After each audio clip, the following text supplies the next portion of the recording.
Good morning. Welcome back to the Red Mic. Happy Monday. Glad you're here. These Red Mic messages are leadership and life lessons picked up from 25 years as a public servant, 16 years as a youth football coach and scouting volunteer, and 10 years as a mediocre athlete with far more heart than actual physical ability. And that's part of what I'm going to talk about today, the mediocre athlete part. Well, I've hinted about this. I've shot around it in past Red Mic messages, but today let's talk about football's a sport that they say it's a game of inches. Well, my senior year it was the game of 1 millimeter. Um, I started exactly one game my senior year. It was a non-district game, really didn't matter. Um, played okay, and we beat the crud out of the team that week. We went and played a team up in Fort Worth, Fort Worth Pascal High School. Um, we made fun of their stadium. It looked like it ought to, you know, have lions and tigers and gladiators fighting, but not in a good way. It was really old and beat up. Anyway, but started that one game. No indication that it was not, the starting job was going to be mine moving forward, but um, had a tackling drill, uh, and I wasn't, I was an offensive player. I played center. I wasn't a big guy, just a hair under 5'10. Playing weight was 185 ish. Um, but in the single wing offense, you've got to have precision snaps, whether it's to a hand or to lead or to the shoulder or a specific knee, whatever it was. So because of that, you always had to have your head down with your neck exposed, and that's important here because I think it was the Monday Monday after I started my first and only game, we had a tackling drill at the end of practice, and the defensive player wasn't supposed to take us all the way to the ground. Well, this guy did, and I landed on my head, and my neck went back as far as it could go, and then a little bit farther. Um, and I felt an immediate pain and twinge, and clearly something was wrong, and went to go see the doc. Uh, saw the trainer after practice, and he said, "Yeah, you probably ought to go get this checked out." Went and saw the doc, and he said that without X-rays, he said I don't think there's anything permanent done here, but without X-rays, he said I can tell you this could have been catastrophic. He said if you had gone back even a millimeter farther, you could have broken your neck. And that spooked me, but I was young and full of and vinegar, as they say, and I didn't care.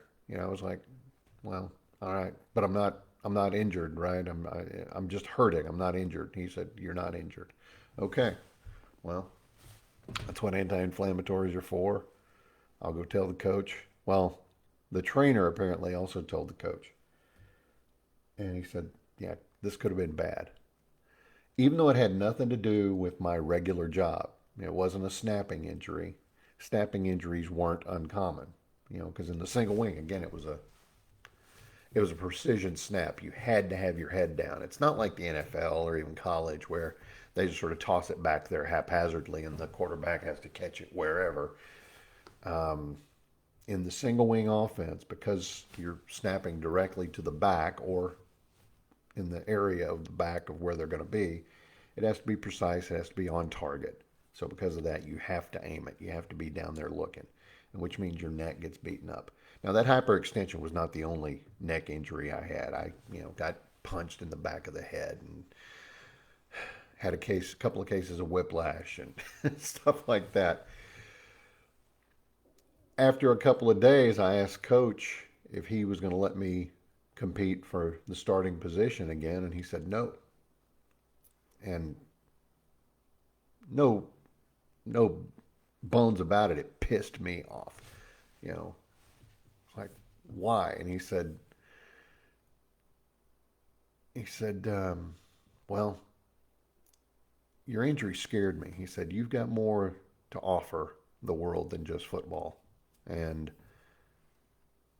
let me think about it. He said, you keep working. Let me think about it. Well, then the guy who replaced me did great. Ended up making, second team all district, I think. But that wasn't the point. I didn't feel like it was fair that I didn't get a chance to compete. Almost quit. Um, almost quit. Without, frankly, the pep talk from a former girlfriend, I probably would have. She was like, hey, back then I went by Pat. And she said, Pat, you've worked too hard. Do you want to quit? Do you want to give them the satisfaction of walking away? And I was like, no. She said, so go out there and just stick it out. So I did. But yeah, I was furious. I felt like I had earned it. And to lose it over 1 millimeter, you know, it didn't seem right, didn't seem fair. Hindsight being 2020, he was right.